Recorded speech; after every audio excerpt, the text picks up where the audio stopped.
प्यारे विद्यार्थियों, आज हम बात करेंगे समग्र या संपूर्ण क्रांति के आयाम। जयप्रकाश नारायण ने क्या कहा मैंने? जयप्रकाश नारायण ने समग्र क्रांति का सिद्धांत दिया था। जयप्रकाश नारायण ने समग्र क्रांति का अर्थ बताते हुए कहा है कि व्यक्ति और समाज के अंतर्गत सर्वांगीण रूप में परिवर्तन ही समग्र क्रांति कहलाता है। जयप्रकाश नारायण ने समग्र या संपूर्ण क्रांति के 7 आयाम बताए हैं। इसका भावार्थ ये होगा कि जयप्रकाश नारायण का ये कहना था कि वर्तमान के अंतर्गत जो व्यवस्था है, इस व्यवस्था में अनेकों बुराइयां हैं।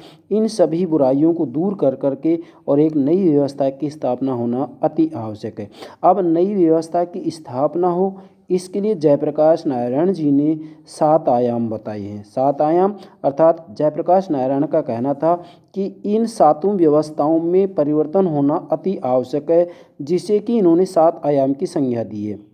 वो 7 क्षेत्र कौन से हैं जिनमें परिवर्तन होना अति आवश्यक है? वो 7 क्षेत्र होंगे सामाजिक व्यवस्था, सामाजिक व्यवस्था, आर्थिक व्यवस्था, राजनीतिक व्यवस्था, सांस्कृतिक व्यवस्था, नैतिक व्यवस्था, शैक्षणिक व्यवस्था और वैचारिक व्यवस्था।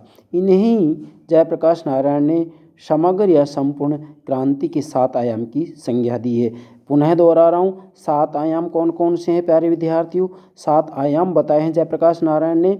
सामाजिक क्रांति, राजनीतिक क्रांति, आर्थिक क्रांति, सांस्कृतिक क्रांति, वैचारिक क्रांति, शैक्षणिक क्रांति और इसी के साथ में जो है नैतिक क्रांति की चर्चा भी इन्होंने की है। मतलब कुल मिलाकर के जयप्रकाश नारायण ने 7 प्रकार की क्रांतियों की चर्चा की है। जयप्रकाश नारायण का कहना है कि एक नई व्यवस्था की स्थापना तभी होगी जबकि वर्तमान सामाजिक व्यवस्था में, वर्तमान राजनीतिक व्यवस्था में, वर्तमान आर्थिक व्यवस्था में, वर्तमान सांस्कृतिक व्यवस्था में, वर्तमान वैचारिक व्यवस्था में, वर्तमान शैक्षणिक व्यवस्था में, वर्तमान नैतिक व्यवस्था में संपूर्ण परिवर्तन हो।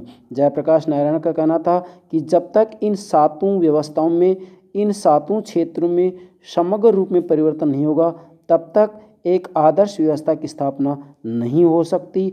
अंत में मैं यही कहूँगा कि जयप्रकाश नारायण की समग्र या संपूर्ण क्रांति का भावार्थ यही है कि व्यक्ति और समाज के अंतर्गत सर्वांगीण रूप में परिवर्तन हो।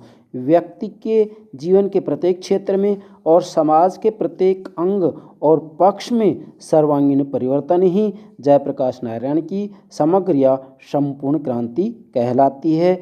इसी को जयप्रकाश नारायण ने ये कहा है कि 7 क्षेत्रों में, 7 व्यवस्थाओं में परिवर्तन जब तक नहीं होगा, तब तक एक नई व्यवस्था की स्थापना नहीं हो सकती।